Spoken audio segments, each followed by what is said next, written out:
Okay, right now we're going to check out Lotus Turbo Challenge 2, which came out in 1991 from Magnetic Fields, who went on to make Kid Chaos. This one's a smooth, fast racer that's really popular in the Amiga community.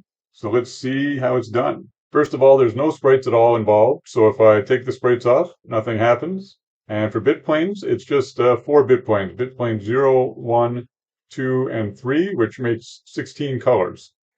And if we check the palette visualizer, right there, now you've got a clue to how it works. So you've got your 16 colors, but you can see that this one and this one and this one are all being changed down at the bottom of the screen. So if we add the copper visualizer, then you can see it corresponds over here. And if I pause it for a second, and we can read these, the green ones are changing the color. So it's color 4, which would be this one right here, and then color 8, which is this one, and then color 12, which is this one.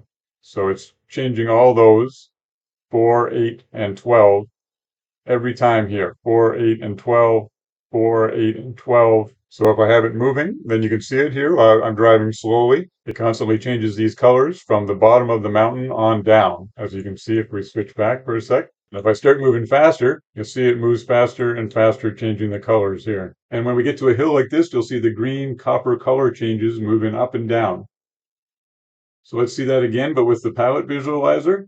So you can see up and down the copper with the hills. So looking at the blitter visualizer, the whole screen is being blit, but you can see there's a cutout of your car and the trees and the score. I discovered if you take all the bit planes off, it looks kind of cool because you can almost make out that it's a driving game by just seeing the blitz here, your car, and then all the roadside obstacles. So checking out the DMA stats, the blitter is going pretty wild. So is the CPU, and then the bit plane has quite a few slots, and the copper and audio. Looking at the frames per second down here, it fluctuates between 25 and 16.7.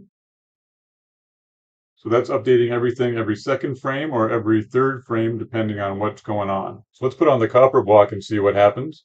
If you go right to the top, the sky turns black. And then when you move it down a bit right there, it turns blue. And if you come down, you start to do the copper sky. Right there, you can see the copper sky. And then when you get down to the bottom of the mountain, then you get the right color, the green color.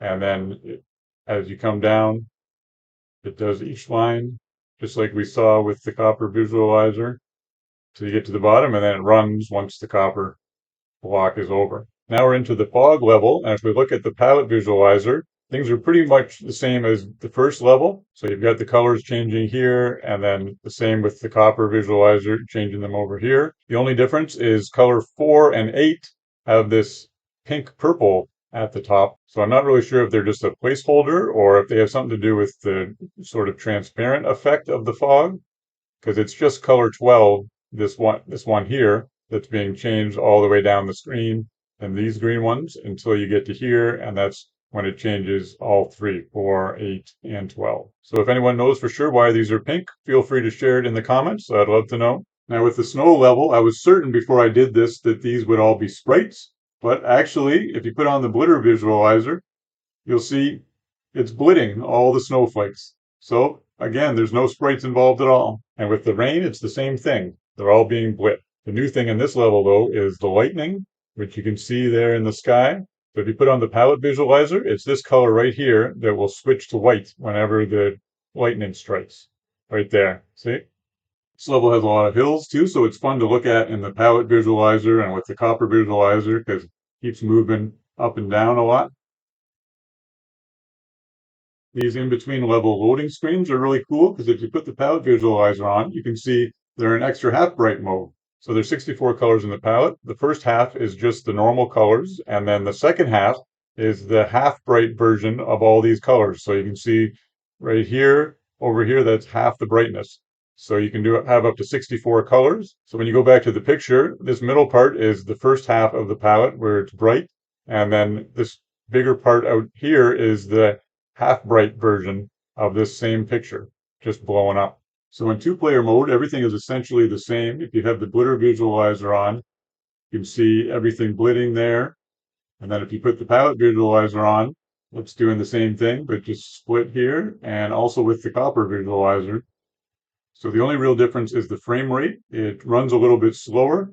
It looks like it fluctuates between 16.7 and 12.5 frames per second. So every third or every fourth frame. You could, even if you had a null modem cable, hook up two Amigas and play with up to 4 players. That's something I've never seen, but yeah, it's pretty amazing. So this was a technically accomplished game, and people still love it to this day. So hope you've enjoyed this video that shows a little bit about how it was done. So thanks so much for watching. We'll see you soon in the next one. Take care.